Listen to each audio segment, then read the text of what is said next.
Imagine helping build ships to fight the Nazis, doing your part for a country that says it stands for freedom. But back home, your neighborhood is under attack, not by enemy soldiers, but by your neighbors, and your government watches as it happens.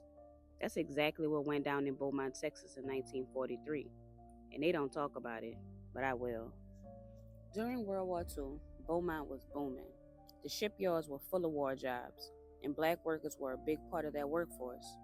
Not all black men were overseas fighting. Many were still here at home, working, waiting to be deployed, or simply trying to survive in the Jim Crow world. Then came the spark. A white woman claimed a black man had raped her. There was no proof, no arrest, but the rumors spread and the damage came quick. A white mob formed, and Beaumont went up in flames. White rioters dragged black men out of the shipyards. They looted black businesses, burned down black homes, beat people in the streets. Families had to run, schools and businesses shut down, and it got so bad that the governor had to call in the National Guard and declare martial law. But here's the part that really gets you. Nearly 200 black people were arrested. Not the rioters, not the people setting fires, but black residents. And the excuse they gave? Protective custody. Yeah, right. Meanwhile, thousands of black men were overseas wearing American uniforms fighting in World War II, trying to defend this country from its enemies, fighting for so-called freedom. But back home, their families were being attacked, treated like they were the enemy, and not a single rioter was ever held accountable. That's why black folks created the Double V campaign, Victory Abroad and Victory at Home. Because for us, there were two battles, one in the war overseas and one right here in America, just trying to survive. And Beaumont wasn't the only place. 1943 was another red summer, just like in 1919.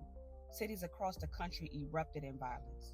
Detroit, Mobile, Los Angeles, Harlem.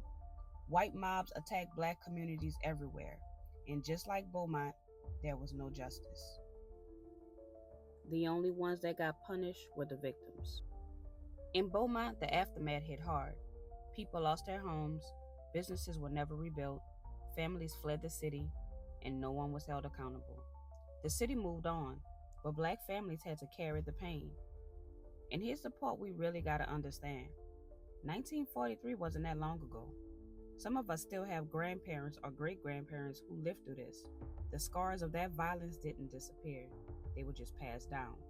They're still with us, in our stories, in our silence, in our fight to be heard. Every time people say just comply, every time the victims get arrested and not the attackers, every time history gets buried because it makes folks uncomfortable, we're reliving another version of Beaumont. So when folks say things like get over it, ask them, how do you get over something that's still happening? I know a lot of people want us to get over it. They want us to forget. But every time you like, comment, or share, you help keep stories like these alive. Remember to subscribe for more stories that they'll never put in your textbooks. Peace.